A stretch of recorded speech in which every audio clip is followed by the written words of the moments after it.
COVID-19 has definitely been a hot topic for months now. The virus is not biased and can be received by anyone at any age.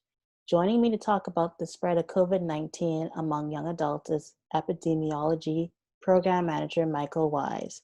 Thank you, Mr. Wiese, for joining me. Oh, no problem. So my first question is, what is the infection rate between people who, like the young adults with the COVID-19?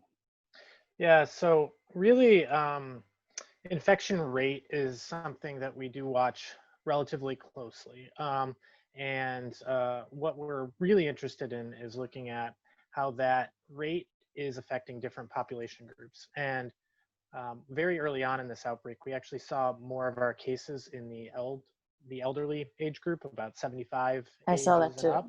Yeah. But pretty much once we did the initial lockdown in our area, then we kind of went into this phase of reopening in May into June.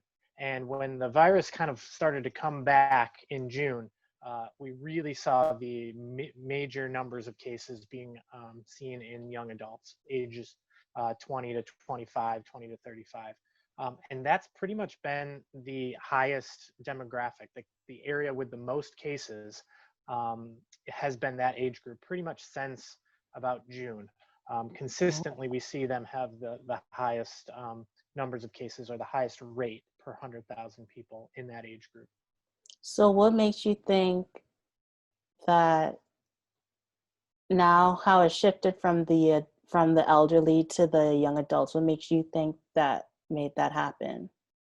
So certainly, if you understand how this virus spreads, it's really not all that surprising. What we saw was that it got introduced into living facilities, ALFs, long-term care type facilities originally. So the workers probably introduced the virus to a lot of those settings, and it spread throughout those types of healthcare settings. And that was actually where the majority of cases were when we had the initial outbreaks, was actually in long-term care type settings and assisted living facilities.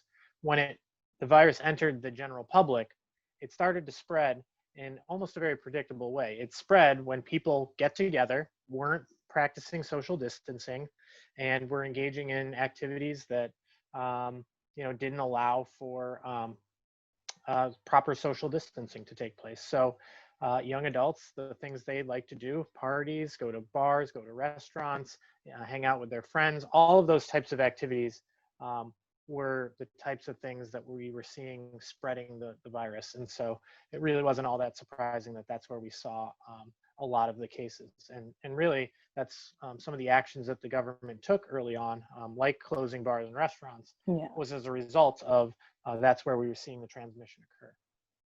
So in the beginning, it was kind of a myth going around that, oh, young adults kind of couldn't get it. And now to see that they could get it, like, what's your thoughts on that, like, turnaround? Yeah, I mean, I think what is true is that in general, the younger you are, the less severe the illness tends to be for you. Don't take that the wrong way. We do see young adults that get hospitalized, and we unfortunately do see deaths occurring in younger individuals. But the chances of that happening are much, much lower the younger you are.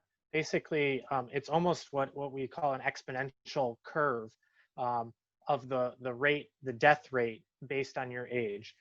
So the younger you are, very, very low chances of dying. But when you start getting up into the 65, 75, and 85 age ranges, the death rate, and the hospitalization rate, and the death rate are much, much higher. So it's kind of that's the myth. The myth is that you're not going to get sick is completely wrong. It's just how often people that get it end up in the hospital or die. I think is what wasn't being quite understood at first.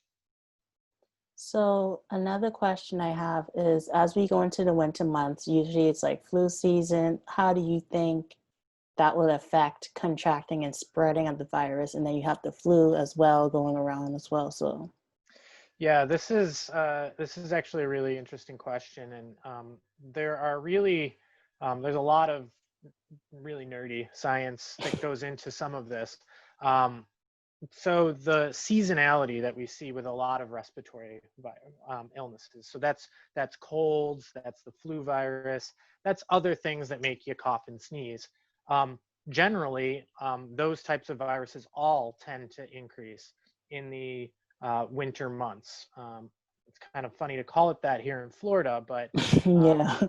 but what is actually happening when we are in our winter, there is cooler air. It's not as cool as up north, but it's actually less humid air as well. And what the science kind of shows is that as the air gets a little bit drier or less humid, it allows for the virus particles to actually stay in the air a little bit longer and last in the air a little bit longer. So it makes it, I'm sure you've heard about aerosols and spreading and all that loveliness with Yeah. COVID.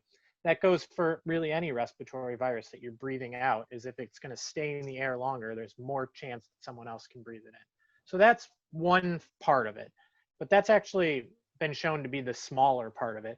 The actual bigger part about what happens during the winter months is that, think about people's actions during the winter. If it really is cold, they come inside, they get together, and they stay indoors. Or if you're up north, you definitely stay really close together. Sometimes you're all in the same room to, kind of all be around the same one place that you have the fire or the heat going. And then there's also gatherings and get-togethers, and people do holiday parties. Yeah, People like do the holidays, all, yeah. absolutely. So actually, the bigger driver of why we see those viruses spread is human behavior. So in the winter months, we see people get indoors in close quarters with large groups of people. It's actually like the worst thing you could do to Yeah. prevent spreading a disease. So yeah, that's why we always see things kind of increase in the winter months. So what is the Florida Department of Health going to do to make sure that the young adults and the teens and just everyone in general is more aware of their role of stopping the virus?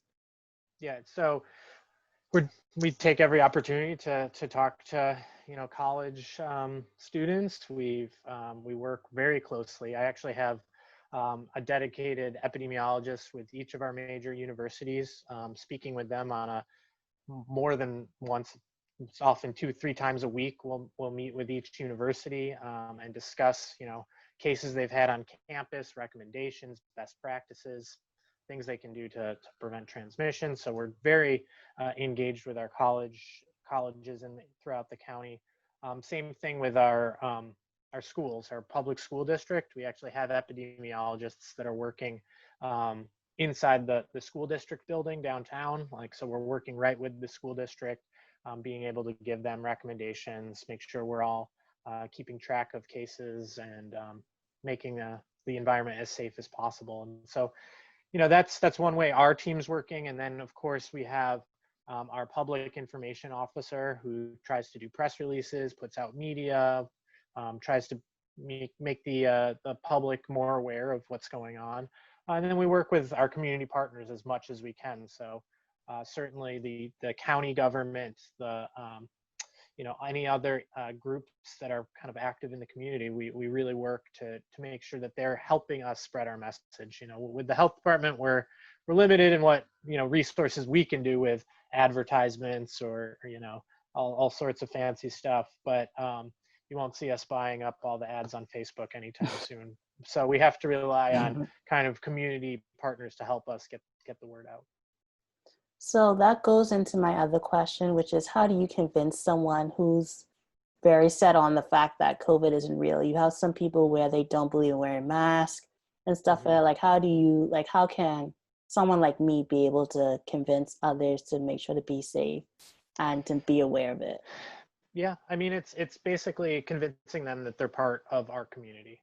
So if you feel like you're part of this community in Hillsborough County in Tampa Bay, then taking this health threat seriously is kind of what you can do as an individual to protect the people that are going to end up in the hospital and going to end up unfortunately losing their lives. So it's the healthy people that are going out and spreading it right now, and if they don't do something to correct their behavior, we're going to continue to put people's friends, families, members, grandmas, grandpas at risk.